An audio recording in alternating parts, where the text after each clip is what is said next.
Listo. Bueno, muchas gracias, muy amable. Bueno, chicos, quiero darle entonces la palabra a María Paula para que nos presente cuál es el texto que vamos a leer el día de hoy. Hoy también tenemos de invitada a la estudiante del último semestre, a Alison, que es estudiante de la licenciatura en lengua castellana. Entonces ella también va a trabajar el día de hoy con nosotros.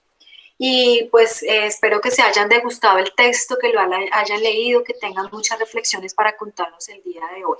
Entonces, María Paula, bienvenida. ¿Puedes hacer la introducción, por favor?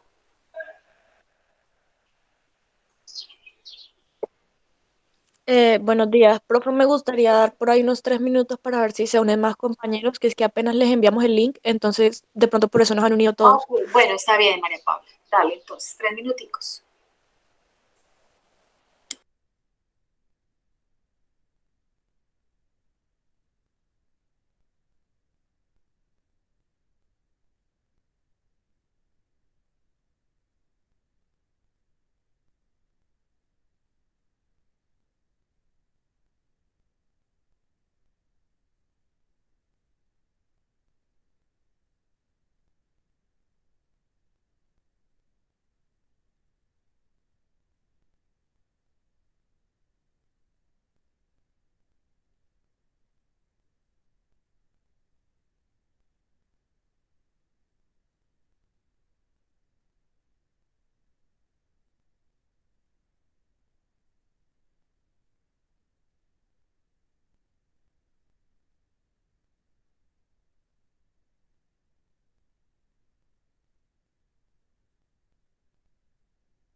Listo, María Paula, yo creería que ya han pasado los 3 minuticos.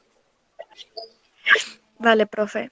Bueno, buenos días, chicos. Hoy vamos a trabajar el texto que se llama Nuestra necesidad de consuelo es insaciable, de Stig Dagerman. Entonces, ¿qué nos presentan en este texto? Pues es una reflexión bastante fuerte porque pues como vemos en el texto, habla mucho sobre el suicidio, ¿no? Y pues también nos cuentan en el mismo texto que el hombre se suicidó 2 años después de escribir el texto, ¿no? Entonces, pues me gustaría que empezáramos por tomar este tema, ¿no? Pues es el tema central y sería el suicidio y yo creo que muchos en estas situaciones, en tiempos de cuarentena, que muchas personas no tienen pues que vemos que hay gente que no tiene para alimentar a las familias en este tiempo por la situación, ¿no? Y pues para muchos es una salida viable y todo eso. Entonces me gustaría que fuera el tema que tocáramos como principio. Bien.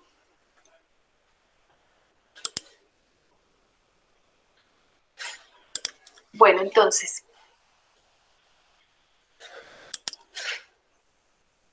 no sé si antes que empecemos, que los chicos calienten motores, que habláramos un poquito de la vida de él, ¿sí? Porque me parece interesante que hagamos como un perfil para saber quién fue él. Tenemos la obra, de cierta manera la obra nos abre un poco su corazón, pero también para entender un poco también podríamos mirar quién fue él. Entonces yo quisiera de pronto, María Paula, que tú me dieras esa posibilidad como de hablar un poquito para luego sí empezar a mirar la pregunta que tú dijiste. Bueno, entonces, Stig Dogman nace en 1923. Recordemos que es la primera, principios del siglo XX, que es un siglo muy convulsionado, porque es un siglo en el cual se dan varios acontecimientos que van a transformar la vida de muchas personas. Recordemos que aquí más o menos en el 30 viene una crisis la crisis del 29, que fue una crisis económica donde la bolsa de Nueva York se cae, y entonces hay mucha gente que eso genera mucha pobreza, mucha gente pierde sus viviendas, sus fincas, etcétera, y eso genera un desempleo masivo de gente que sale a las calles a pedir, gente buscando empleo, etcétera. Entonces eso se da hacia la época de 1929, es decir, que Stig Dogman van a ser acercándose como a esa temporalidad. Pero antes de eso también hablemos de la Primera Guerra Mundial, que se va a dar digamos, en las primeras décadas. Entonces, es un siglo que viene como de crisis en crisis, Primera Guerra Mundial, la crisis del 29 y posteriormente la Segunda Guerra Mundial.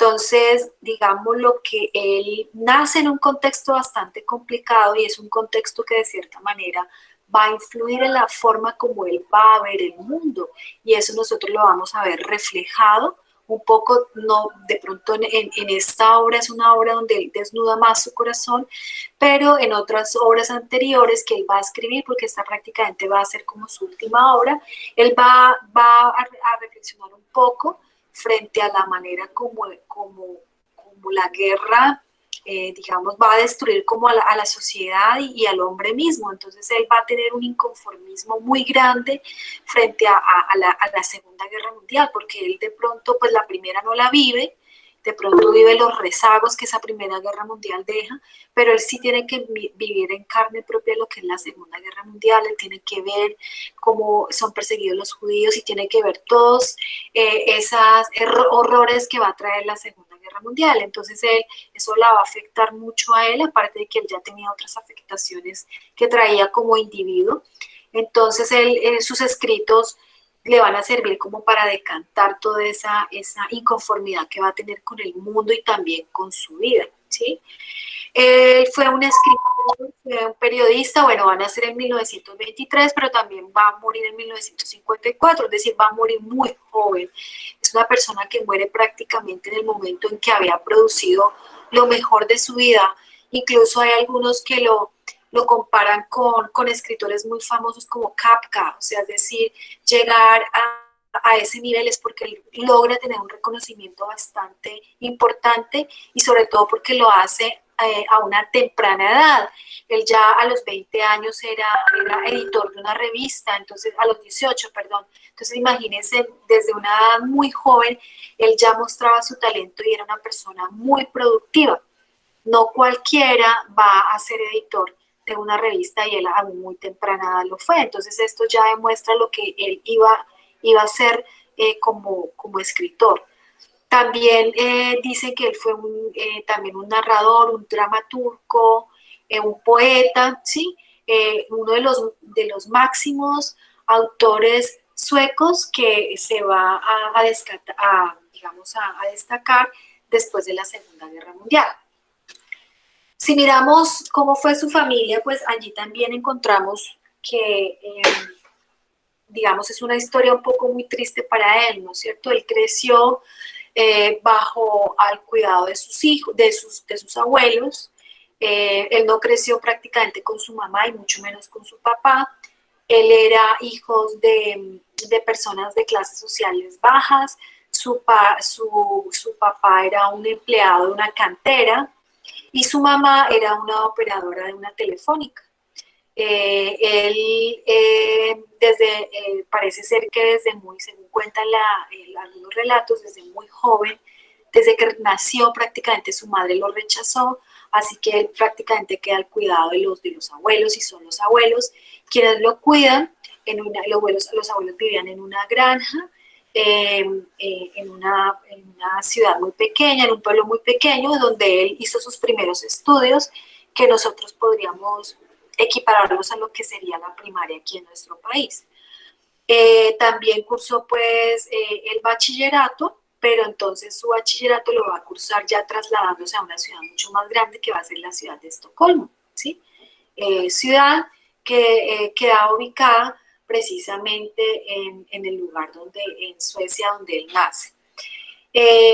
Allí entonces en Estocolmo él ya entraría a vivir con su papá porque su papá allí trabajaba en la cantera, entonces pasa a vivir con sus abuelos, que fueron las primeras personas con las que él tiene contacto, a vivir posteriormente, ya a una edad entrando a la adolescencia, con su padre. Entonces allí en Estocolmo es que tiene el trabajo, la oportunidad a muy temprana edad de ser el editor de un periódico juvenil, y a los 22 años ya es nombrado editor cultural del periódico de un diario que se va a llamar Abretaren, que es un diario del movimiento sindicalista. Cabe resaltar también que él tenía una marcada inclinación política hacia el anarquismo, ¿no? En esta época también muy convulsionada, lo que era el anarquismo, el socialismo, eran movimientos que se estaban volviendo muy comunes y muy fuertes en la población, y Sid entra a formar parte, digamos, de esos movimientos sindicalistas desde muy joven, ¿ya? Él se consideraba y tenía amigos y andaba en los círculos con los anarcosindicalistas suecos. Llegó a escribir para un periódico que sacaron ellos en su momento. Esta fue también digamos, una ruta que siguió, igual que su papá. Su papá también pertenecía a los grupos anarcosindicalistas y pues él obviamente al irse a vivir con su papá conoce este mundo, le gusta y se introduce en este mundo de esta política. Como les dije, él muere muy, muy joven, muere en el año de 1954, el 4 de noviembre de 1954, no sin antes escribir una de sus grandes obras, que es esta que ustedes leyeron, que se llama Nuestra necesidad de consuelo es insaciable, donde él ya deja ver esa crisis en la que estaba viviendo. Él había escrito una cantidad de obras anteriormente que lo habían llevado a ser reconocido a nivel mundial, incluso, repito nuevamente, siendo equiparado a Kafka. Y llega un momento en que a partir de todas esas crisis emocionales que él tenía, porque él no solamente tenía la crisis de haber padecido la Segunda Guerra Mundial, sino que él también tenía una crisis personal, y era que él no había logrado superar el hecho de que su madre lo hubiese abandonado desde joven. Entonces esto lo acompañó toda la vida, y él decanta esto en sus escritos. Digamos que esas circunstancias son las que le permiten a él escribir de una manera fluida, pero llega un momento en que él tiene como una crisis en la cual él ya no puede seguir escribiendo, ¿sí? Entonces él entra en esta crisis. Su último libro es Nuestra necesidad de consuelo es insaciable, y ya no vuelve a escribir nada, y finalmente él toma la decisión de suicidarse en medio de toda su convulsión. Prácticamente él sufre, algunos dicen que sufre como un bloqueo literario, cae en depresión, se alimentaba muy poco, y entonces no solamente tiene una decaída física, sino también una decaída emocional que lo lleva a que finalmente en la mañana del 4 de noviembre de 1954 tome la decisión de suicidarse. Él se encierra en la granja de su casa, pone en a funcionar el motor de su carro, lo prende, se encierra y se acuesta a dormir de tal manera que el gas que emite el carro pues lo inhala y él termina muriendo de esta manera. ¿Sí? Tenía apenas 31 años, es decir, estaba empezando a vivir, estaba en su plena gloria, en pleno apogeo. Sin embargo, él no logra resistir esta crisis que lo acompañaba desde siempre. En memoria de él, en el año de 1996 se crea un premio que en honor a su memoria, y se crea la sociedad Stig Dagerman, que va a entregar anualmente ese premio a nombre del escritor a todos aquellos que sobresalgan por sus escritos, que destaquen en ello la importancia de la libertad y la promoción de la interculturalidad. Entonces ese es un premio que se ha ido entregando a partir del año de 1996. Bueno, en su texto, este texto invita como a reflexionar sobre nuestra necesidad de consuelo es insaciable, aparte de mostrar como esas tristezas de la vida que no se superan. También pienso yo que es una posibilidad, o abre la posibilidad o invita a reflexionar sobre el sentido de la vida, o sea, ¿cuál es el sentido de la vida? Y es algo que nos deberíamos preguntar todos nosotros. ¿Qué es lo que realmente me tiene a mí aquí con vida? O sea, ¿qué es lo que no me permite pensar, por ejemplo, en el suicidio? Que es la pregunta que nos hace María Paula el día de hoy, ¿no? Y entonces la respuesta está dada, es que digamos, la existencia nuestra, al querer existir, está dada en la medida que nosotros nos preguntemos por el sentido de la vida. ¿Qué es lo que me permite estar aquí? ¿Sí? Y esa es una problemática que nos acoge a todos nosotros como seres humanos. Cuando nosotros perdemos ese sentido de la vida, pues ya la vida no tiene existencia, ¿sí? Sea como sea. Él entonces a partir de aquí hace esa reflexión y también reivindica la libertad, ¿sí? La libertad entendida como también la posibilidad de yo poder tomar la decisión sobre qué es lo que quiero yo, si quiero o no quiero la vida. Bien, entonces ya creo que hablando ya un poco, conociendo quién es nuestro autor, conociendo su vida, podríamos ya entonces sí, María Paula, entrar a que los chicos empiecen a hacer su reflexión. Pues ya de hecho hay algunos comentarios, entonces pues puedo pasar a leerlos. Ok, sí, dale, María Paula.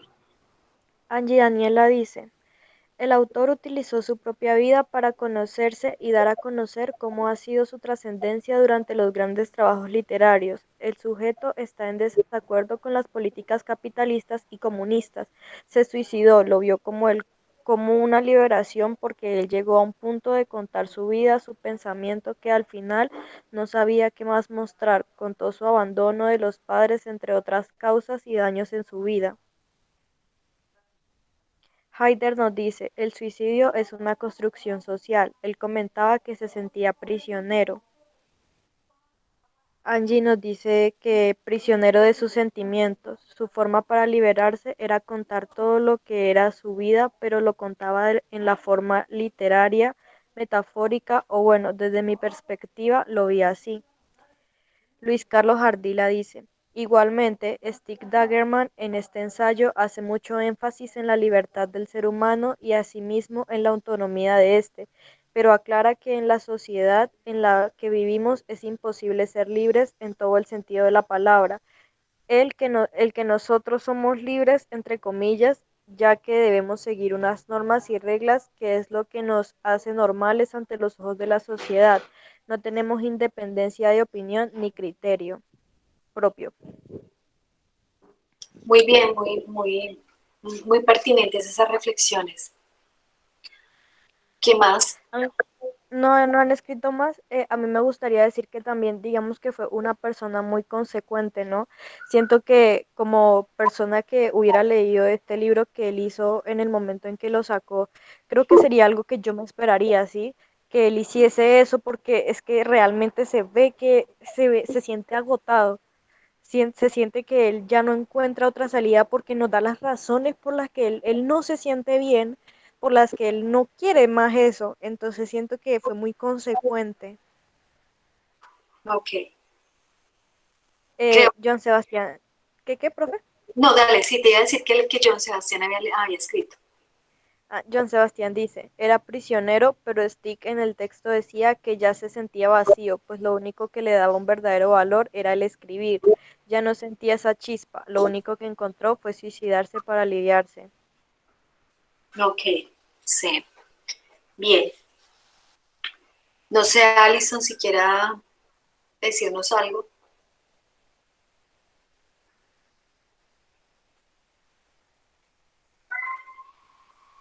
Sí, frente a Eh, eso, al último comentario, que creo que fue de, el de las palabras, creo que fue Joan Sebastián, mencionó que las palabras, ¿no? De cómo las palabras eran el motor o el consuelo para su vida. Incluso en el apartado, en la página 17, hay un fragmento, que estoy buscándolo, en el que menciona ese sentido que le dan las palabras a su propia vida. Bien, Entonces dice acá, puedo llenar todas las hojas en blanco con las más hermosas combinaciones de palabras que mi cerebro pueda imaginar, puesto que deseo confirmar que mi vida no es absurda y que no estoy solo en la tierra. Junto todas estas palabras en un libro y se lo ofrezco al mundo. A cambio, este me da dinero, gloria y silencio. Pero ¿qué me importa a mí el dinero y qué me importa contribuir al progreso de la literatura? Solo me importa aquello que nunca consigo, la confirmación de mis palabras conmueven el corazón del mundo. ¿En qué se convierte entonces mi talento, sino en un consuelo a mi soledad? ¿Y qué consuelo más terrible que solo consigue que sienta mi soledad 5 veces más fuerte? Está en la página 17 del PDF y pues allí es precisamente lo que decía Joan Sebastián. Su único consuelo en ese momento, 2 años antes de su muerte, porque él publica esta obra en 1952, 2 años, 2 años antes del suicidio, y él menciona allí que para esa época eran las palabras que le daban motor a su vida. Sin embargo, esas mismas palabras, el objetivo último que tenían las palabras, que era consolar perdón, eran mostrar, conmover al mundo, él no tenía cómo medir eso, porque pues un escritor no puede medir eso. Lo que se puede medir es cuántas veces se ha comprado el libro, cómo ha circulado, en qué editoriales se ha publicado, cuántas veces se ha traducido, pero es muy difícil para un escritor saber, incluso imposible saber si realmente esa obra llegó al mundo, si esa obra llegó a remover fibras dentro del ser humano. Y es lo que él menciona, él dice, a mí no me interesa la plata, a mí no me interesa el número de publicaciones, a mí no me interesa la gloria, a mí me interesa es eso que no puedo llegar a medir. Y eso me da más soledad. Y 5 veces más, ¿por qué? Porque cuando él escribe, está en soledad, ¿no? El escritor siempre que tiene que producir escrituralmente, tiene que estar en como sabemos, ¿no? Cuando vamos a escribir un ensayo o algo, a pesar de que no somos escritores, intentamos serlo, ¿no? Siempre nos buscamos un espacio más bien solitario, o si hay un espacio donde está en ruido, pues nos ponemos audífonos, alguna cosa, ¿no? Y siempre es en soledad, ¿no? Porque la escritura es una confrontación entre el que escribe y la hoja en blanco que tiene al frente, ya sea en medio magnético o ya sea una hoja material, ¿no? Entonces, eso produce soledad. Y al saber que esa obra no llega y no conmueve al mundo, no tener la capacidad de saber eso, pues aún más soledad le da. Entonces, me parece bien interesante ese comentario que hizo Johan Sebastián, era eso, ¿no? Y me imagino que, como lo menciona la profe, dejó de escribir, ¿no? Entonces ya no tenía consuelo, ya su talento no lo consolaba, no le daba la razón de vivir para continuar caminando. Eso es lo que quiero decir. gracias, Alison. Paula, ¿hay más escritos? Sí, señora. Angie Daniela dice, Algo que resaltó en el texto donde habla sobre la esclavitud, podemos decir que nuestra peor esclavitud, que aunque a veces lo vemos como algo único, son nuestros talentos porque con ellos somos esclavos para producir sin darnos cuenta que eso no es ser libre. El autor tiene una rara paradójica sobre la muerte donde la liberación surge en eso, en morir para ser libre y llenar su sed insaciable. María Alejandra dice, también tiene que ver como con la manera de saber qué es lo que va más allá de la muerte y la tranquilidad que refleja. Bien, algo que los ayudaría un poco a comprender un poco más al autor es saber que él también se introdujo mucho en un movimiento filosófico que se llama el existencialismo o la filosofía de la existencia, ¿sí? Que fue un movimiento que precisamente va a tener como mucho auge entre las dos primeras guerras mundiales. Y tiene sentido que vaya a tener auge porque son dos momentos en los cuales, digamos, son momentos pasa la Primera Guerra Mundial y eso genera, para cualquier persona después de una guerra, va a generar como una especie como de repensar las cosas, ¿no? De repensarse el ser humano. Él vive dos guerras mundiales, la primera y la segunda, entonces él se va a introducir en lo que es la filosofía existencialista, que va a ser un movimiento que se va a caracterizar precisamente porque le da prioridad a la existencia frente a la esencia. Y si nosotros tenemos claro eso, él lo denota, lo escribe en sus libros. En lo que acabo de leer, por ejemplo, Allison, lo podemos ver. O sea, para él es más importante la existencia, o sea, preguntarse quién es él en el mundo, más que vender los libros, más que ser reconocido, más que tener premios, más que ganar dinero, es quién soy yo en este mundo realmente. ¿Sí? Esa es como la gran pregunta. Por eso entonces este movimiento se va a proponer estudiar la existencia del ser humano en concreto, ¿sí? Es decir, a él no le interesa estudiar, hacerse la pregunta, ¿cómo piensa el ser humano la existencia? Sino cómo la piensa Juan, cómo la piensa María, porque la existencia es algo que solamente se puede vivir de manera individual, ¿bien? Tenemos una existencia biológica, todos la tenemos, pero hay una existencia que hace parte de nuestra esencia y que nos viene a dar el sentido a la vida. Y es desde allí donde de cierta manera el autor va a hacer todas sus reflexiones, siempre parándose desde lo que él ha vivido y desde lo que él es, ¿no es cierto? Bien, ese sería como también otro aspecto importante en la vida de nuestro autor. Entonces allí va a haber reflexiones también desde lo estético, desde lo ético, desde lo religioso, para mirar entonces en qué consiste la existencia, cuál es el verdadero valor de la existencia del ser humano, cuál es el verdadero valor de la existencia de Pedro, de la existencia de Juan, porque ese valor lo damos todos de diferente manera, lo medimos de diferente manera en la medida en que tenemos vivencias. Las vivencias de cierta manera nos van a marcar nuestra vida. Todo lo que nosotros suframos desde pequeños hasta el día de hoy van a construir una forma de ver ese mundo que va a ser positiva o va a ser negativa, ¿sí? O incluso muchas veces puede ser negativa, pero nosotros vamos a reflejar una actitud positiva frente a la adversidad, pero no siempre va a ser así. Posiblemente alguien no va a lograr superar esas adversidades y va a tener una visión un poco, digamos, negativa de lo que es el mundo, y en este caso yo me atrevería a decir que es lo que le pasa a nuestro autor. Bien. Hay más comentarios, sí. Dale. María Alejandra dice, también tiene que ver con la manera de saber qué es lo que va más allá de la muerte y la tranquilidad que refleja. Mireya nos dice, él decía que tenía heridas psicológicas que lo acosaban, como el hecho de que su madre lo hubiera rechazado siendo un bebé, y ahí había nacido su sentimiento de no merecer amor, y el hecho de escribir le ayudó a desnudar sus sentimientos. Eso me parece tan duro, esa frase. O sea, el hecho de que tu madre te abandone, esto te hace no te hace merecer amor. Yo creo que eso es tan profundo, o sea, esas palabras expresan el dolor tan grande que él sentía frente al rechazo de su mamá. O sea, llegar al punto de creer que usted no merece amor de nadie por el hecho de haber sido abandonado, eso tiene una trascendencia en el ser humano bastante fuerte.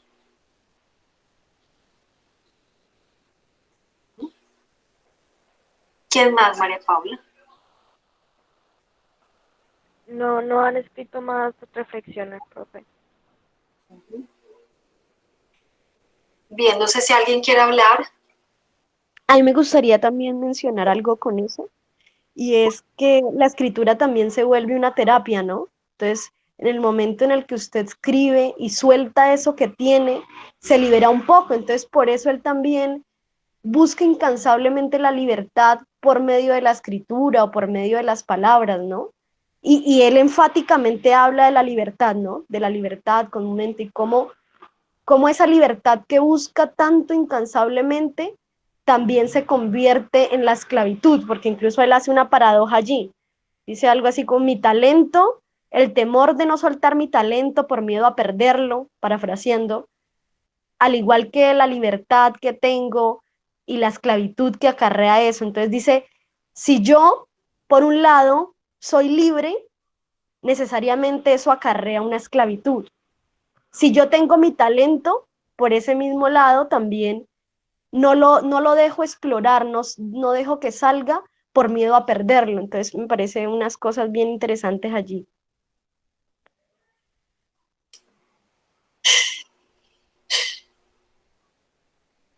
María Paula. Sí, profe, ya hay más aportes. Entonces, Haider dice, en mi opinión, el desnudar sus sentimientos como motivo de liberación no ayuda a sentido a la vida.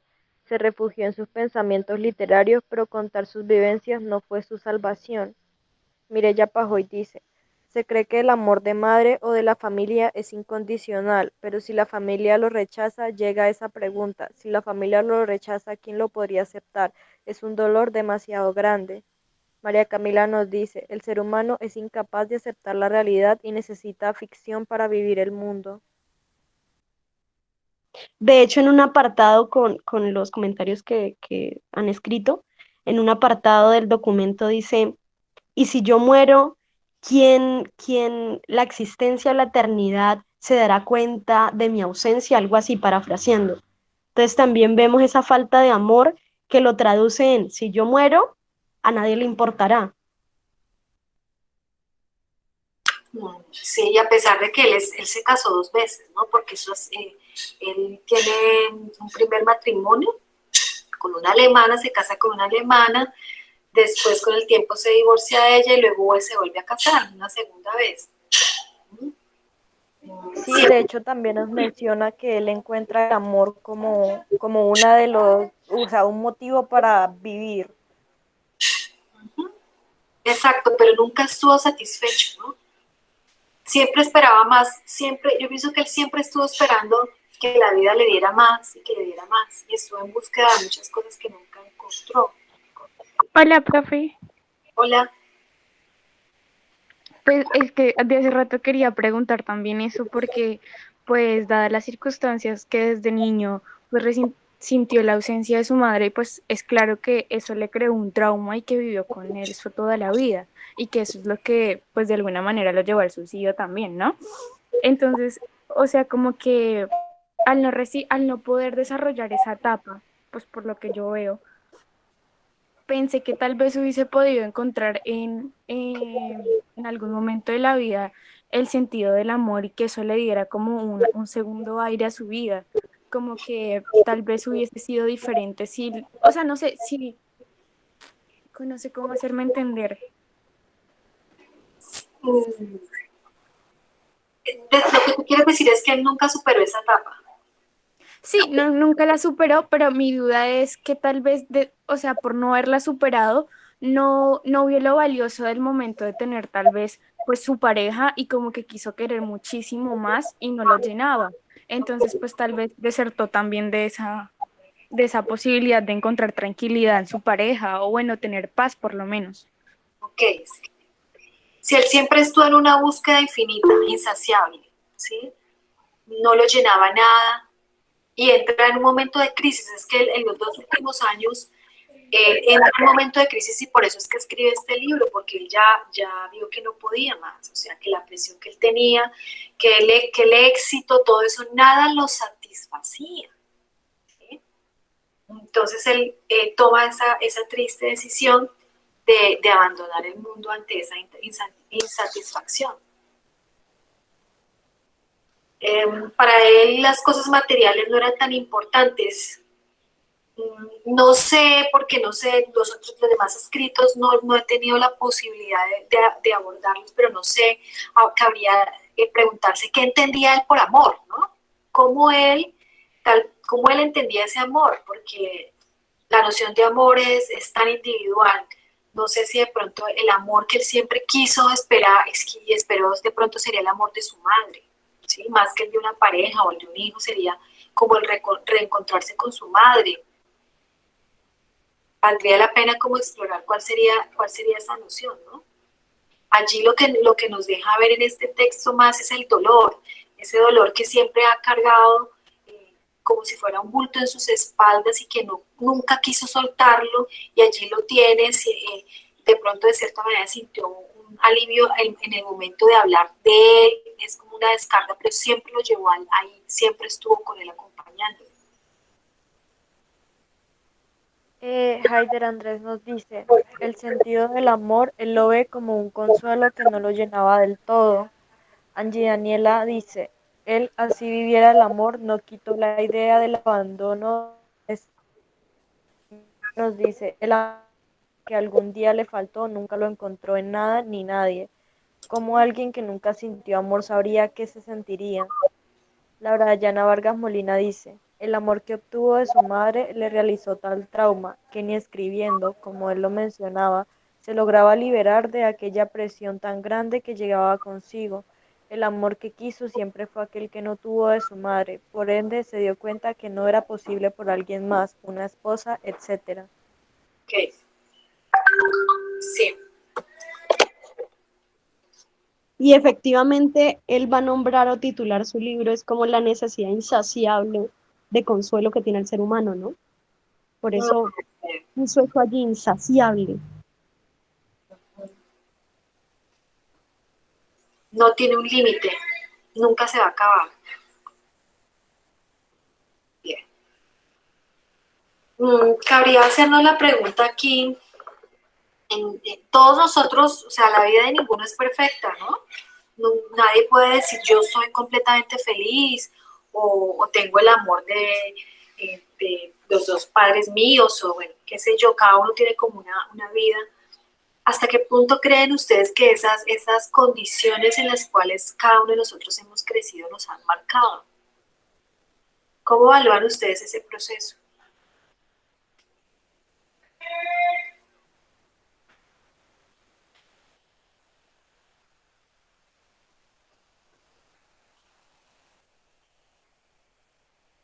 Hola.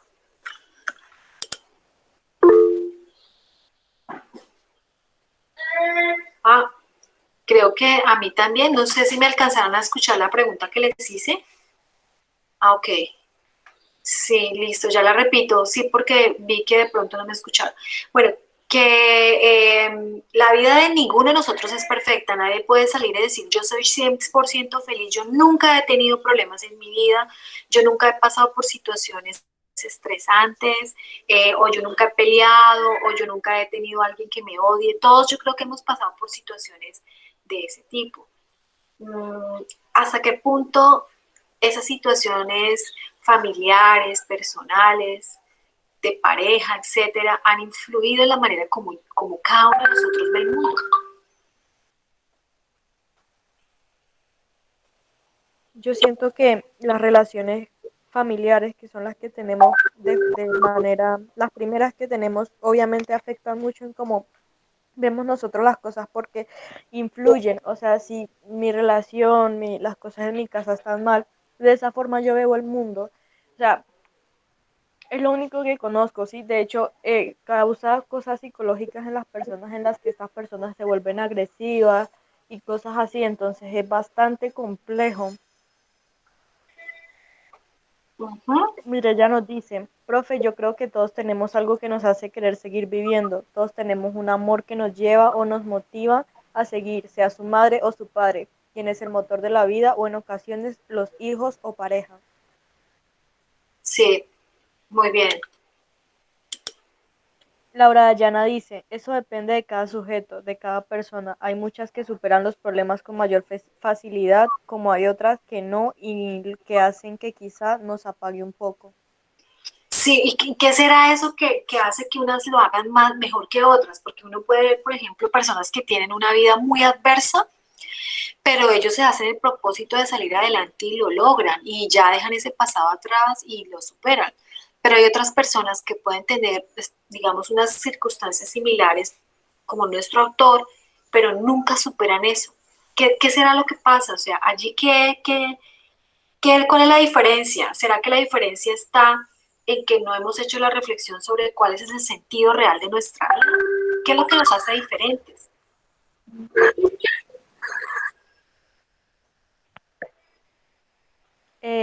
Davis dice, es decir, que la felicidad depende de los demás. Marilyn Montaña dice que es la motivación. Pues yo no sé, esa sería una pregunta que tendríamos que responder cada uno. Yo personalmente diría que la felicidad depende de mí misma, ¿sí? Yo no estaría dispuesta a quedarme sentada esperando que el otro me dé la felicidad, porque yo creo que caería en una insatisfacción absoluta. Para mí la felicidad es una construcción propia, porque la que está sintiendo el mundo soy yo, nadie puede sentir por mí el mundo. De pronto alguien puede describirme, decir Marta es alta, bajita, es buena gente, pero sentir el mundo como yo lo siento, eso es algo solamente que me corresponde a mí. Y una cosa de las que yo siempre, bueno, de un tiempo para acá, antes no, yo siempre echaba la culpa a los demás de mis desgracias, ¿no? Pero resulta que uno también puede construirse su propia felicidad. O sea, uno también tiene la posibilidad en medio de las adversidades de poder construir su propio norte y poder decir, es que soy yo la que tengo que tener, o yo el que tengo que tener el control de mi felicidad. A mí nadie me la va a dar, nadie me la va a entregar, nadie me va a decir, venga Marta, esta es su felicidad. Que yo permita que otros me lastimen, que yo permita que otros vengan a decir sobre mi vida, pues hasta qué punto realmente decidimos quiénes son las personas que realmente dejamos entrar para que nos puedan hacer daño, ¿no? No sé, yo pienso que la felicidad es una construcción personal, porque igual como lo hablábamos en una sesión pasada, la noción de felicidad es diferente. Por ejemplo, ustedes lo vieron con este autor, con Sir, puede ser que para él, tener dinero, ganar fama, porque llegó a ser muy famoso, para eso no fue, él no encontró la felicidad en ese estado, ¿sí? Él siempre estuvo en una constante búsqueda que finalmente lo lleva a la muerte. Pero puede ser que para otra persona el llegar a ser famoso, el que lo puedan asemejar a Kafka, que se cree un premio en honor de él, pues eso puede ser la felicidad máxima en la que puede llegar una persona, pero no es el caso de este autor, ¿sí? Entonces la felicidad es tan relativa, por eso para mí yo pienso que la felicidad es una construcción personal. Y allí vemos involucrados muchos aspectos y entre ellos el más importante que es el emocional, ¿sí? Uy, yo creo que allí hay un tema muy álgido, o sea, yo sí creo que es propia, una construcción propia de las reflexiones, pero también es una construcción social de cómo, porque nosotros no podemos desconocer que somos seres humanos que nos construimos en la comunidad, ¿no? Colectivamente, a partir de lo colectivo, de las relaciones sociales, es que vamos forjando nuestra propia personalidad, nuestros propios gustos, nuestros propios disgustos, ¿no? Y es en esa comunidad y en el ambiente en el que nos desarrollamos, nuestra familia, también eso nos impregna, ¿no? Nos toca. Entonces, si yo veo a mi padre que toma unas buenas decisiones o es agresivo, por ejemplo, con alguien, pues yo tendré muy seguramente hay una probabilidad enorme, no estoy diciendo que voy a salir así, pero sí hay una probabilidad enorme de que yo replique estas acciones que hace mi familia, mi padre, mi abuela, mi tío, ¿sí? Que yo vea de primera mano. Entonces yo creo que sí es propio la construcción, pero también parte, es decir, la tomamos de lo social, pero también parte de nosotros transformarla, reconstruirla, modificarla, seguir con eso, o por el contrario, forjar una nueva. Eso que dice Alison es importante frente a que la felicidad también tiene que ver con lo histórico. Nosotros somos seres históricos, somos producto de una temporalidad. Pensamos de acuerdo a un contexto, nos vestimos de acuerdo a un contexto. Yo, por ejemplo, ninguno de nosotros sale con una bata griega a la calle, ¿sí? Tal vez si yo hubiese estado en la Edad Media, para mí hubiese sido posiblemente la felicidad, encontrar la felicidad, que un caballero me rescatara. Hoy en día para mí eso sería ridículo, ¿no? Entonces la felicidad también tiene que ver con ese contexto histórico. O sea, el hombre no puede escaparse de ese contexto histórico. Ese contexto histórico de cierta manera moldea esa noción de felicidad. Pero también como individuos tenemos la posibilidad también de moldear esa felicidad de acuerdo a nuestras emociones y a nuestros gustos. Sí, totalmente. O sea, son factores tanto culturales como, como desde la misma educación que uno recibe, de la educación que uno recibe.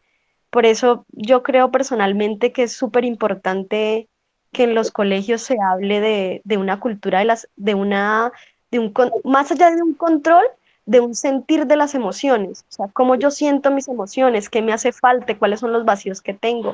Porque realmente uno en las instituciones, en los colegios, en, en la familia, ¿no? No se habla de eso, de cómo usted puede sentir o cómo puede llegar a identificar cuál es el problema que usted tiene, ¿no? Sino que simplemente a usted le enseñan unas fórmulas matemáticas, cómo se dice mamá, bueno, unas cosas instrumentales, puros instrumentos, pero muy pocas veces en los colegios o en las instituciones y en la familia se enseña a sentir, a reflexionar sobre nuestra propia existencia, ¿no? Precisamente lo que estamos haciendo el día de hoy. Sí, exactamente. Si bien nos enseñan filosofía, nos enseñan es una historia de la filosofía de qué dijo Sócrates, Platón, pero ese tipo de reflexiones filosóficas, porque es que pensar sobre la existencia es una reflexión filosófica. Y uno ve eso como algo por allá etéreo, como que requiere uno de ser un pensador para poder hacer un análisis, pero realmente uno desde la vida cotidiana lo puede hacer. O sea, cuando yo me siento, por ejemplo, y nosotros de hecho lo hacemos pero de manera inconsciente. Cuando peleo con mi novio, tengo un problema con mi mamá, me fue mal en la universidad, hay momentos en que uno se sienta y uno empieza a pensar cosas y en ese momento uno ya se está pensando su existencia. Lo que pasa es que uno no lo hace de una manera sistemática, pero uno lo está haciendo en la práctica. Uno constantemente está pensando en su existencia, se está pensando a sí mismo. ¿Sí? El problema es como dice Alison, desafortunadamente el sistema educativo y nosotros como familias no hemos sabido educar a nuestros hijos y a nuestros estudiantes en esa reflexión, ¿no? En esa capacidad de poder reflexionar y poder contrarrestar y poder tomar unas decisiones.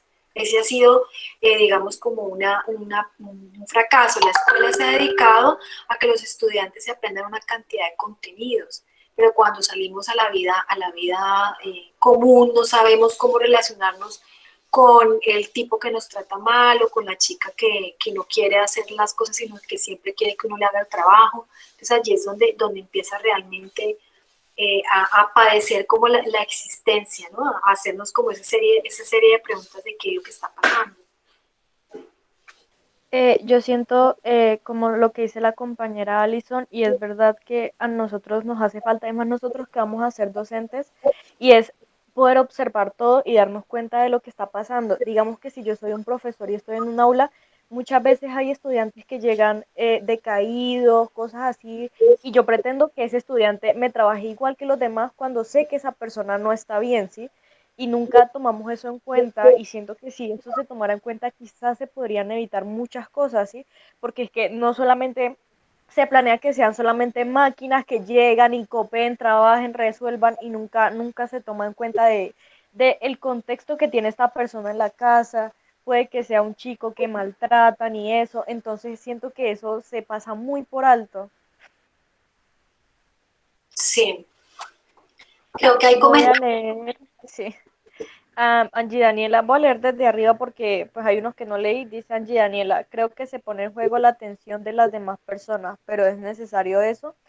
Haider dice, sería plantearse una meta. Joan Sebastián dice, diría yo que quienes superan más rápido es porque no le dan una gran importancia a sus sentimientos como si nada. Angie Daniela dice, pero en un punto de nuestra vida, y no sé, creo que a veces pasa, dependemos de la felicidad de alguien. Un ejemplo, si mi familia está feliz, yo también. No sé qué tanto se puede afirmar eso. Haider Andrés dice, pero hay personas que se dejan influir bastante de lo que otros digan. Mireya dice, son personas que tienen el sentido de superación, de que a pesar de que todo está mal, en algún momento las cosas mejorarán y no sirve de nada quedarse llorando en lo malo, sino que buscan una solución. Víctor dice, las personas miran a los demás y albergan distintos pensamientos para luchar por su propia felicidad, para alcanzar sus ideales y al fin y al cabo para sobrevivir. Sea como sea el mundo, hay quien no tiene más remedio que vivir en sus ilusiones hiriendo a los demás. Fernando dice, la felicidad se basa en una cuestión de construcción psicosocial de carácter propio e individual. Sin embargo, una persona o un tercero sería más como un refuerzo motivacional, pero no hay que recaer en la dependencia total de la opinión de terceros. Joan Sebastián dice, en realidad no existe una felicidad, a lo que decimos felicidad solo es momentáneo, un pequeño momento en nuestra existencia. Mireya dice, naces solo y mueres solo, y en el paréntesis la soledad es y grande que necesitas compartir la vida para olvidarlo. Eric Fromm. Mireya dice, Natalia dice, hay personas que nos aportan cosas buenas como otras que no y que solo quieren que se vivan desgracias. Hay que rodearnos de gente que nos impulsan a seguir adelante. El apoyo para esas situaciones ayudan bastante.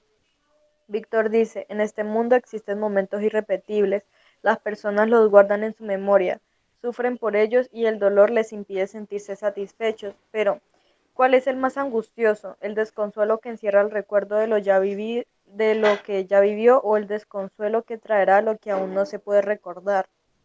Angie Daniela dice, si es el entorno escolar, el niño en su olvido de los problemas es compartir en la escuela para no sentirse solo. Bien,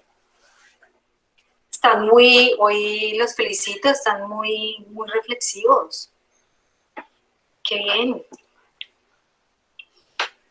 Bueno, yo, yo seleccioné unos apartes del texto que me parecían como importante para que hablemos sobre ellos. Hay en el primer párrafo de la página 15 de la columna 2, dice así: estoy desprovisto de fe y no puedo, pues, ser dichoso, ya que un hombre dichoso nunca llegará a temer que su vida sea un errar sin sentido hacia una muerte cierta. ¿Cómo interpretamos esa frase de este autor? Repito nuevamente: estoy desprovisto de fe y no puedo, pues, ser dichoso, ya que un hombre dichoso nunca llegará a temer que su vida sea un errar sin sentido hacia una muerte cierta. Creo que hace la referencia a que la gente que cree en Dios siempre tiene como una esperanza de algo más allá de la muerte.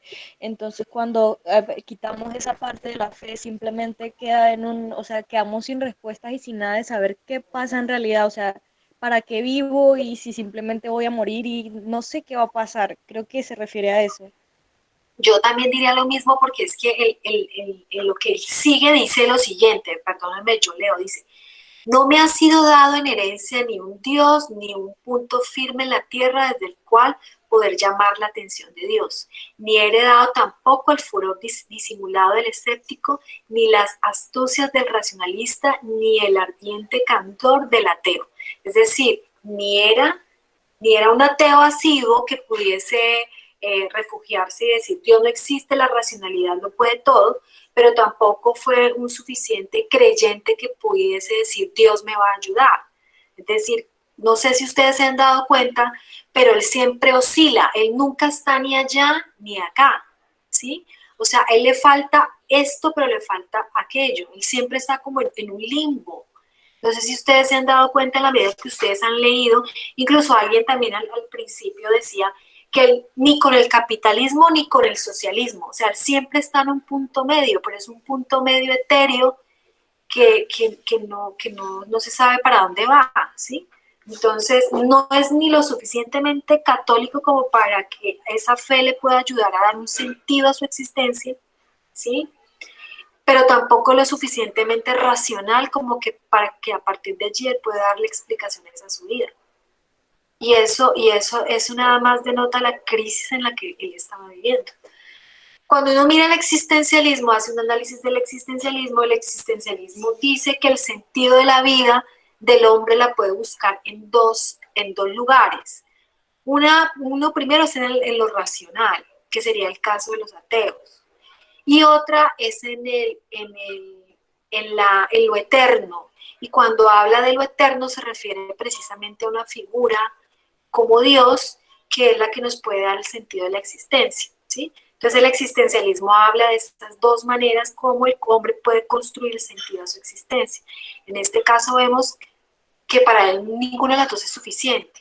O sea, no es ni tan por aquí ni tan por el otro lado, de tal manera que estoy en el limbo y no sé qué hacer.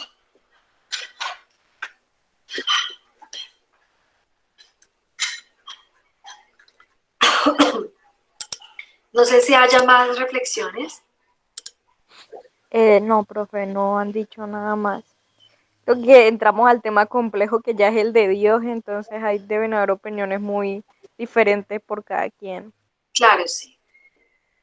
Sí. Entonces quería como denotar esa parte que nos muestra. También hay otros párrafos también que me llamaron de igual manera la atención. Perdón, busco uno que está por aquí. Perdón.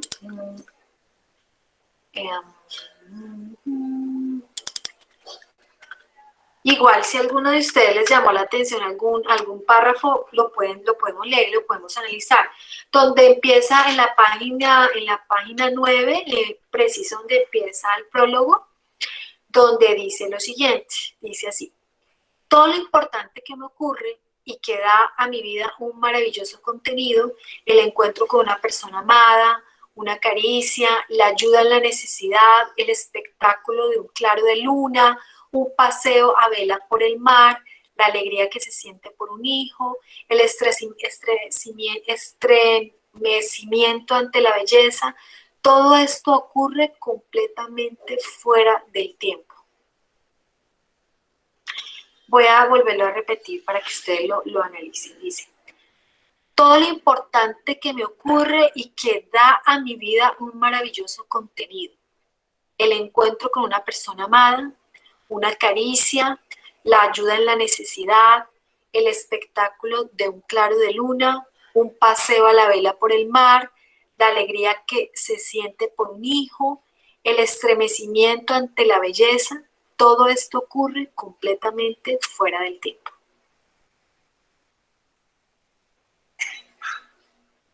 Ay, profe, ¿puede recordar en qué página está? Por favor, para Esa es la página 9, en el prólogo, justo en el epígrafe que aparece arriba. Es lo primero que aparece, es el primer párrafo, es el epígrafe. Ahí está. Bueno, yo lo que puedo ver allí es que él de cierta manera nos está contando a nosotros qué es lo que lo llena de felicidad. ¿Sí? Alison nos decía qué era lo que no le llenaba de felicidad. A él no le importaba las publicaciones, si lo habían citado, si lo consideraban bueno, ¿sí? Él simplemente utilizaba eso como un mecanismo para poder sacar todo ese sufrimiento y ese dolor que tenía por dentro. Pero aquí de cierta manera él nos está diciendo qué es lo que sí le importaba, y son esas cosas que son de pronto para otro no pueden tener sentido. Él dice una caricia. O sea, ¿cómo será tal digamos, habría podido ser su vida que una caricia para él era la felicidad? Una caricia, una simple caricia, ¿sí? Que a algunos de nosotros nos podrá parecer fastidioso. Para él una caricia era la felicidad. La ayuda en la necesidad, o sea, el saber que hay otro que está conmigo, que me está acompañando, que se compadece de lo que estoy viviendo, ¿sí? Que yo le importo, que me está mirando. El espectáculo de un claro de la luna, el maravillarse con la naturaleza, ¿sí? Con ese otro ser que está allí, la naturaleza. Sentarse y mirar a la luna. Un paseo de vela por el mar, ¿sí? Aquí entonces empezamos a encontrar que ese contacto con la naturaleza para él era supremamente importante y valioso. Pero también puedo percibir que las emociones, es decir, el mostrar el afecto era para él muy importante a través de una caricia. Él dice aquí la alegría que se siente por un hijo. O sea, todos esos sentimientos eran para él bastante importantes, mucho más importantes que las cosas materiales. Para él de pronto, más que un regalo, una caricia. Era mucho más llenadora que un regalo, ¿sí? Entonces aquí él nos empieza como a mostrar quién es él. Y yo me imagino que al ver la manera como se estaba viviendo en su momento, porque después de la Segunda Guerra Mundial, que termina en el año 45, se empieza a vivir una crisis del sujeto humano. O sea, el sujeto no sabía, prácticamente Europa queda en crisis económica, hay desempleo, muchos hombres han muerto y a muchas mujeres les toca llevar la carga del hogar. Muchos que quedaron vivos en la guerra quedan amputados o quedan con problemas psicológicos. Entonces es un mundo desastroso después de la guerra. Pensar cuál podría ser el futuro, para dónde cojo, de qué puedo vivir, cómo puedo vivir. Entonces, en medio de como toda esa turbulencia que se vivía, él encuentra que realmente el sentido de la vida estaba en esas cosas pequeñas, en esas cosas que no son materiales, pero que llenan el espíritu, ¿no? Entonces el encuentro con la naturaleza, y segundo, la expresividad de las emociones. Cuando el otro, a partir de una caricia, me dice, tú me importas, te quiero. ¿Bien? ¿Hay alguna? Incluso en ese fragmento también problematiza el tiempo, ¿no? Que más adelante va a abordarlo aún más a profundidad. Sí, no sé si tú quisieras hablarnos un poco del tiempo. Me gustaría que leyeran los comentarios Ok, que con respecto a lo que planteaba. perfecto. Vale. Angie Daniela dice, ya le leo. Mire, ella dice, más que el dinero y los reconocimientos, él deseó algo sencillo pero sincero. Angie Daniela dice, algo que me impactó en el texto que cito, me esclaviza mi talento hasta el punto de no atreverme a utilizarlo por miedo a perderlo. Además, soy de tal modo esclavo de mi nombre que apenas me atrevo a escribir por miedo a dañarlo, y cuando al fin llega la depresión, soy también su esclavo. En la historia la esclavitud tenía un significado, pero ahora ¿será que este pueda cambiar y convertirse como lo aplica el autor? Joan Sebastián dice, las mismas cosas que nos faltaban ahora, en este confinamiento. Ajá. Me gustaría que ahondáramos un poco eso que dijo Joan. Me gustaría que lo ahondáramos ahorita, después de que Alison hable sobre la noción de tiempo.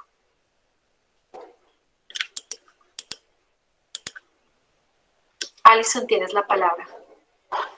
Listo, voy a leer el fragmento que queda después, está en la página 20, después de lo que la profe leyó, porque sigue él abordando el tema del tiempo y lo pone allí a discusión. Dice, está en la página 20, en el tercer párrafo. Da lo mismo que encuentre la belleza en el espacio de un segundo de 100 años. La dicha no solamente se sitúa al margen del tiempo, sino que niega toda relación entre la vida y el tiempo. Descargo pues de mis hombros el fardo del tiempo y a la vez la exigencia de sacar buenos resultados. Mi vida no es algo que deba ser medido. Ni el salto del ciervo ni la salida del sol son buenos resultados conseguidos en una prueba. Tampoco una vida es la superación de una prueba, sino algo que crece hacia la perfección. Y lo perfecto no se realiza a pruebas con resultados. Lo que es perfecto obra en estado de reposo.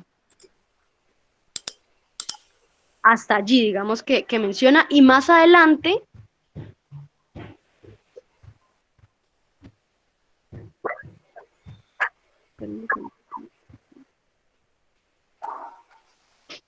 anteriormente decía, o sea, viene a hablar de esto porque anteriormente menciona, mi vida es corta si solo se la emplazo en el cepo del tiempo. Las posibilidades de mi vida son limitadas solo si cuento el número de palabras o de libros que tendré tiempo de escribir antes de morir.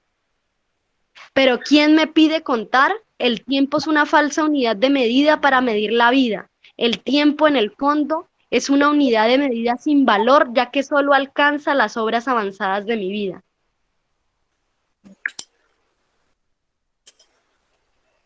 Bien. Entonces, aquí él pone de antemano el tiempo como una necesidad también del ser humano, ¿no? El tiempo para medir la cantidad de logros que se ha obtenido. Entonces, él hace una contraposición, o lo plantea, hace un contraste en el que dice que el tiempo con una caricia, con algún sentimiento de dicha, queda por el suelo, no importa el tiempo, porque lo importante es esa felicidad que yo tengo, que el tiempo mismo, que es un elemento, un aparato, un instrumento que ha utilizado el ser humano para medir su gloria o sus fracasos, ¿no? También. Sí.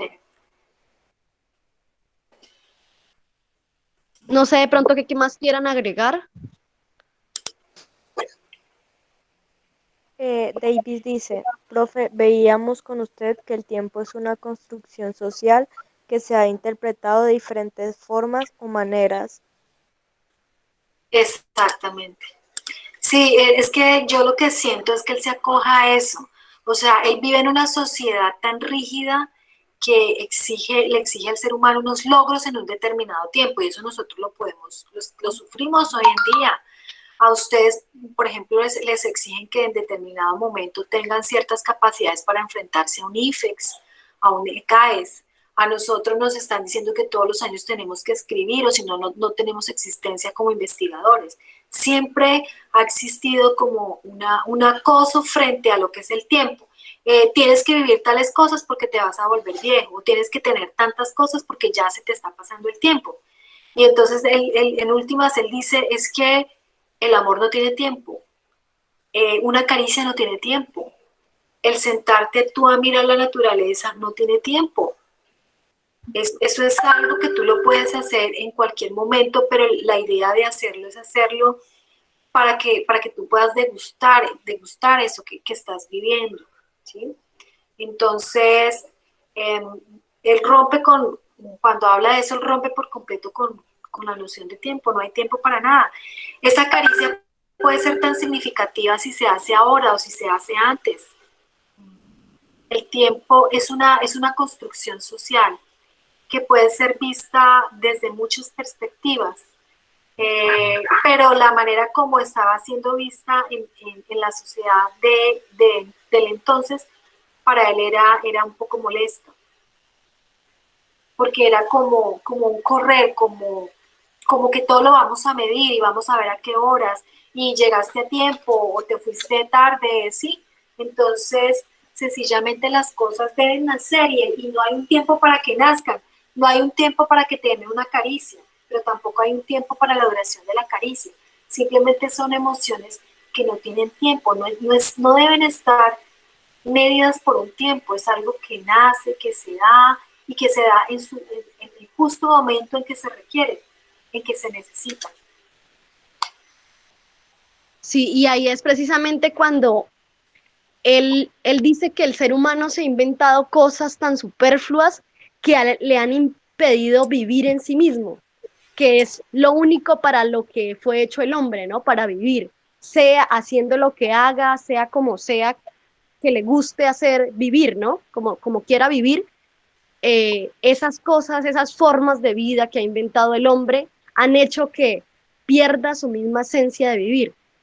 Y lo leo textualmente, este fragmento que... Entonces me veré obligado a reconocer que el ser humano ha dado a su vida unas formas que, al menos en apariencia, son más fuertes que él. Incluso con mi libertad recientemente alcanzada, no puedo destruirlas, sino solamente suspirar bajo su peso.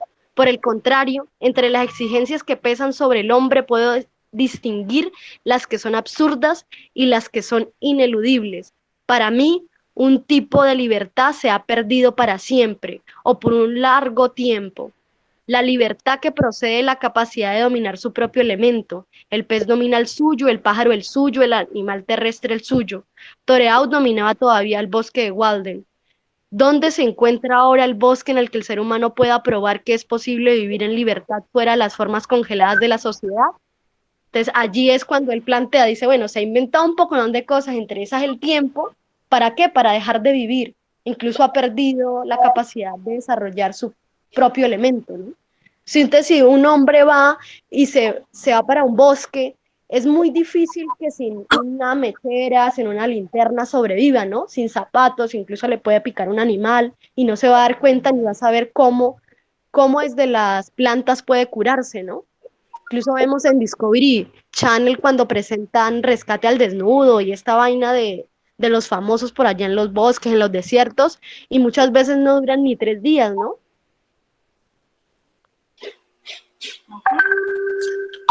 Bien. ¿Hay algún comentario?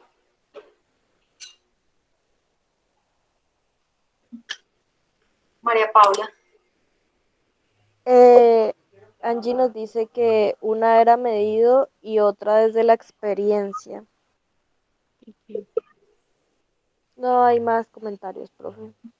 Bien, yo quisiera que retomáramos lo de Joan Sebastián Pinzón, dice, la misma cosa que nos falta ahora en este confinamiento. ¿Quiénes de nosotros en este confinamiento se ha repensado, ha mirado su vida? ¿Quiénes, qué tipo de reflexiones han hecho? ¿Voy a cambiar tal cosa? ¿O pienso que esto no tiene sentido? Yo he visto mucho por redes sociales que dicen, ahora sí, tenemos que cambiar el mundo tiene que cambiar, ¿será que sí? Para que el mundo cambie necesitamos que haya un cambio personal. Y para que exista un cambio personal necesitamos hacer una reflexión del sentido de nuestra vida, qué es lo que queremos. ¿Será que todos estamos haciendo ese tipo de reflexión?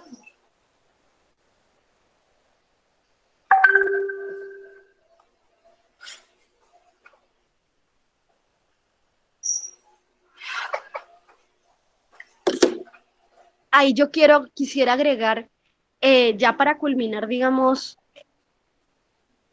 el fragmento bueno, el libro, los fragmentos del libro, y es precisamente en relación con lo que dice la profe, el confinamiento, ¿no? Entonces, ¿cómo ponemos nuestra resistencia frente a esto que estamos viviendo, ¿no?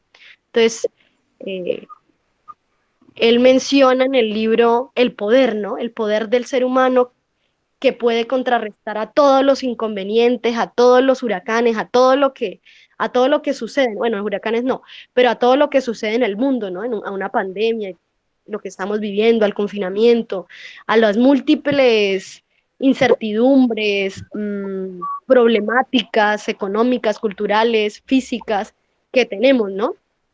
Y él dice, Entonces, leo el fragmento, la página 22. Si quiero vivir libre, debo hacerlo. Por ahora, dentro de estas formas. El mundo es más fuerte que yo. A su poder no tengo otra cosa que oponer sino a mí mismo, lo cual, por otro lado, lo es todo. Pues mientras no me deje vencer yo mismo, soy también un poder. Y mi poder es terrible mientras pueda oponer el poder de mis palabras a las del mundo, puesto que el que construye cárceles se expresa peor que el que construye la libertad. Pero mi poder será ilimitado el día que solo tenga mi silencio para defender mi inviolabilidad, ya que no hay hacha alguna que pueda con el silencio viviente. Este es mi único consuelo. Sé que las recaídas en el desconsuelo serán numerosas y profundas, pero la memoria del milagro de la liberación me lleva como una ala hacia la meta vertiginosa, un consuelo que sea algo más y mejor que un consuelo, algo más grande que una filosofía, es decir, una razón de vivir. Qué bien.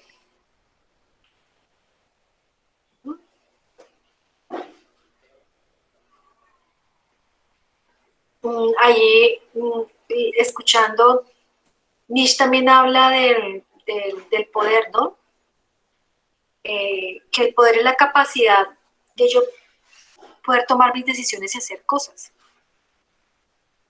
Ese es un poder que todos los seres humanos tenemos, el poder. Aquí hay otro fragmento que es muy importante para el autor, que también quiero, no sé si terminemos con este fragmento que dice de la siguiente manera. Creo que el enemigo natural del hombre es la megaorganización, porque le roba la necesidad vital de sentirse responsable por su prójimo. Además, esto restringe su posibilidad de demostrar solidaridad y amor. En vez de eso, lo convierte en un agente de poder que por un momento puede ser dirigido contra los otros, pero finalmente está dirigido contra sí mismo. Al principio nosotros hablábamos y otro compañero de ustedes decía que él no estaba ni de acuerdo con el comunismo ni de acuerdo con el capitalismo. Ambas son para él mega organizaciones, o sea, están tan organizadas y han pensado desde diferentes orillas la vida del hombre, que cada uno tiene una noción de lo que debe ser el ser humano en el capitalismo y lo que debe ser el ser humano en el socialismo. En el capitalismo es un individualismo extremo donde no importa sino solamente lo que yo quiero, desarrollar mis habilidades, y lo material es el fin último, tener el carro, la casa, el dinero, etcétera, etcétera. Mientras que en el comunismo es de cierta manera como mirar al ser humano, pero ya desde el punto de vista digamos, del Estado, de un bien común, pero donde la individualidad se pierde. Entonces él va a ver que estos dos extremos son peligrosos, ¿sí? Porque la esencia del ser humano se pierde tanto si se respeta solo lo individual como si se respeta todo, solo lo colectivo. Entonces él se refiere a esas mega organizaciones, o sea, hay estructuras que organizan tanto la vida del hombre que lo que hacen es terminarla por destruirla, porque entonces le tienen que decir que lo que tiene, usted tiene que, para poder estar en esta sociedad y tener reconocimiento de esa sociedad, tiene que ser de tal manera, tiene que vestirse de tal manera, tiene que comportarse, hablar, pensar de tal manera. Y entonces eso destruye entonces la posibilidad, dice acá, le roba la necesidad vital de sentirse responsable por su prójimo. Todos somos responsables de todos. Lo que yo haga tiene una repercusión no solamente en mí, sino va a tener una repercusión en el entorno mío. Puede ser un radio de acción muy pequeño, pero va a tener unas repercusiones, ¿sí? Es necesario siempre demostrar aspectos esenciales como la solidaridad y el amor. Para él esos dos elementos son fundamentales y esos dos elementos dan sentido real a la existencia. Cuando yo siento amor, yo puedo tener la capacidad también retroalimentar ese amor en otras personas. Cuando yo puedo tener la solidaridad, también puedo entender cuándo otra persona puede sentir la solidaridad. Pero esos elementos solamente pueden existir de una manera libre, cuando el ser humano no está atado a esas organizaciones rígidas que el mismo ser humano ha creado. Esas organizaciones, todas, son construcciones sociales que muchas veces no han pensado en cómo, en la misma existencia del hombre desde su esencia como ser humano, sino visto el hombre como una estructura perteneciente a un Estado o una organización. Y el hombre no es una organización, el hombre ante todo es un ser humano que ama, piensa, odia, vive, etcétera, etcétera. Entonces, solamente cuando existen y cuando tenemos esa capacidad de poder ser solidarios y de tener amor, somos agentes de poder, ¿sí? Eso es lo que nos da poder realmente. El poder no está en el poder, digamos, de político o en el poder económico, sino el poder está en la medida en que yo puedo demostrarle solidaridad de manera espontánea a mi vecino, a mi amigo, a mi hermano, a mis padres, y lo mismo cuando yo tengo la disponibilidad de manera espontánea de expresarle ese amor al otro. Solamente así es posible que yo tenga ese poder, ¿sí?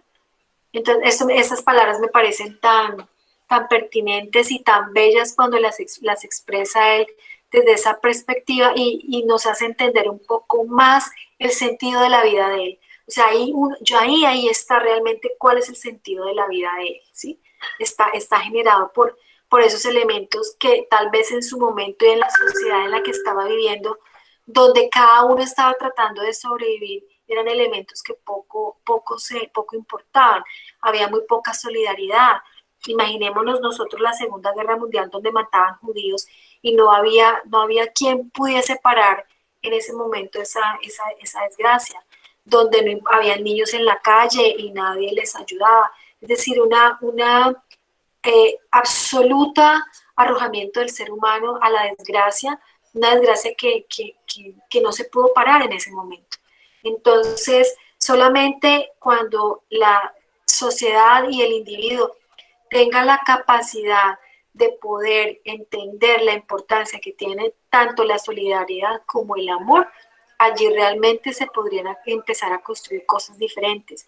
Y esa era una sociedad que no era la del momento de nuestro autor, y es una sociedad, una sociedad que finalmente termina destruyéndolo en sí, ¿sí? Y él toma la decisión, digamos, de suicidarse, que pues es una decisión controversial, ¿no? Allí podrían haber muchas opiniones al respecto. Algunos podrían decir qué débil fue, otros podrían decir no, fue un valiente, sí, entonces ahí podríamos también, eso sería un tema que podría dar largas para poderlo discutir.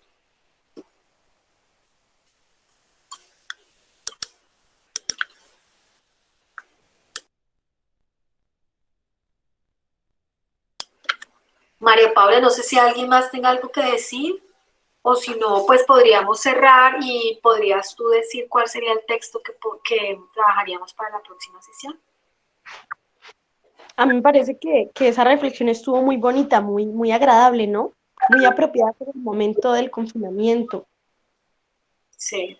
Y es dar paso a eso, a la solidaridad, ¿no? A la empatía, a un consuelo que no sea propio para uno mismo, sino que sea comunitario, para la sociedad, ¿no? Que le sirva y le contribuya a uno en algo al mundo, ya sea ayudando. Ajá. Exactamente. Sí. Bien. María Paula. Sí, señora. Bueno, profe, para la próxima clase vamos a ver el texto de la autobiografía de una mujer emancipada. Uy, esto se va a poner bueno. Sí, de Alexandra Kollontai. Bueno, Y pues yo se los envío ahora. Perdóname, María Paula, yo espero que para la próxima ese chat se vea rebosando, porque las mujeres van a hablar allí. Así será, profe. Bueno, Ahora yo me encargo de enviarles el texto por WhatsApp para que lo puedan leer. listo. Bien, chicos, les agradezco mucho, espero que hayan disfrutado esta lectura, que cada una de las lecturas que se hagan aquí, que nos pone el profesor Miguel Ángel, nos ponga a pensar y a reflexionar sobre nuestra vida. La idea es que sea una reflexión positiva que nos pueda ayudar a construirnos como seres humanos, a repensar lo que realmente queremos. Dice, a mimir muy bien textos. ¿Qué dice? ¿Qué dijo nuestro amigo? Dijo a mimir, muy buen texto y grandes reflexiones. Sí, sí, sí, es muy buen texto. ¿Para qué? Y además que es un autor que escribe de una manera tan que nos toca, ¿no? Tiene una facilidad en su escritura que uno se siente en los zapatos de él. Cuando él está, uno siente ese dolor, uno siente como esa angustia, como que tiene una facilidad de poner esos sentimientos que son de él en nosotros y que es una facilidad que no cualquier escritor tiene. Alison lo decía al principio, muchas veces uno necesita para escribir estar sentado, tratar como de buscar un sitio y muchas veces las palabras no nos salen o tal vez lo que escribimos no lo entienden los demás, ¿no? O no lo sienten como uno quisiera, pero no sé si tuvieron la misma sensación que yo tuve, pero cuando uno lee el autor, uno prácticamente como que se mete en su cuerpo, en su piel y empieza a sentir toda esa angustia y todo ese dolor que tiene por dentro, ¿sí? Entonces, eso me parece importante en la medida que nos ayuda a nosotros a construirnos como seres humanos y espero que todas estas temáticas, estas reflexiones contribuyan para cuando ustedes tengan que hacer su autobiografía. Recuerden que ese es un trabajo que tienen que hacer con base en todos estos temas que estamos viendo, la felicidad, eh, el tema que acabamos de ver en el día de hoy, todos estos temas van a ser el insumo para que ustedes puedan hacer su reflexión sobre cómo se han sentido en el confinamiento, cuál ha sido el sentido de vida que ustedes han construido, cómo ha sido el sentido de la felicidad, cómo ven su existencia, todos estos temas que son tan personales, ustedes los van a reflejar en esa autobiografía. María Paula, ahora sí, entonces tú quedas de darle a los chicos el documento para que lo lean. Repite nuevamente cuál es el documento para que les quede claro. Profe, Marilyn dice que si las reflexiones se adjuntan en un solo texto y aparte la autobiografía. No, todo va en un solo documento. La primera parte son las reflexiones por cada uno de los temas que María Paula nos va a ayudar a digitarlos. A María Paula, por eso es que se graba esta sesión, porque María Paula nos hace el favor después de digitalizarlas y esas van en un primer momento, ¿sí? En un primer documento. Y en la segunda parte del documento vienen las reflexiones de cada uno de ustedes, es decir, yo creo que acá tocaría, apenas termine cada uno su reflexión, enviárselas a María Paula para que María Paula la pegue en un solo documento. Entonces viene la reflexión de Marta, Alison, María Paula, Joan, Mauril, Angie, todas así, seguidas. Ustedes no le van a entregar a Miguel Ángel trabajos individuales. Ustedes le van a entregar un solo trabajo en el cual se condensen esas dos cosas. Bien, entonces por eso es importante que ustedes aquí puedan escribir sus reflexiones o puedan hablar, porque eso es el insumo para elaborar la primera parte del trabajo que le tienen que entregar al profesor. ¿Sí queda claro? No sé, por favor, ¿me podrían decir por el chat?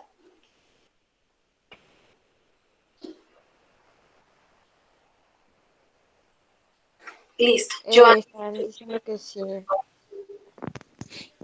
Entonces, chicos, el texto es Autobiografía de una mujer emancipada. Bien, entonces, mujeres, a disfrutarse ese texto.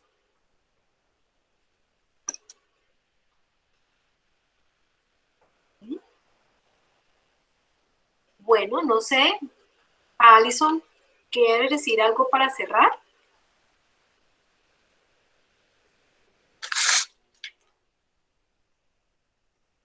No, simplemente pues agradecer el espacio y permitirme reflexionar junto con ustedes. Es gratificante cómo uno se alimenta de los comentarios, de los aportes de cada uno de las personas que se encuentran en esta reunión. Y es importante en tiempos de pandemia, de confinamiento, de múltiples problemas económicos, eh, tener estos espacios para comunicarnos, para escucharnos. Sí, Sí, muchas gracias también. Yo les doy a todos los chicos porque pues ustedes saben que yo no soy su docente, pero igual a mí me ha encantado mucho encontrarme con ustedes, escuchar, sobre todo me encanta cuando ustedes participan y exponen todo lo que piensan porque eso también lo ayuda a uno a reflexionar y a situarse en este mundo, a entender al otro, pero también a entenderse a sí mismo. Entonces, muchas gracias chicos. Por lo que están haciendo, por compartir con nosotros este espacio. Y entonces en la próxima espero que todos ustedes tengan muchas cosas que decir para que podamos hablar. Muchas gracias, Alison. Espero que también contemos con su presencia en la próxima ocasión, porque yo sé que ese es un tema que a usted la apasiona. Entonces, nos hablamos. Chicos, María Paula, muchas gracias. Chicos, nos vemos dentro de 8 días.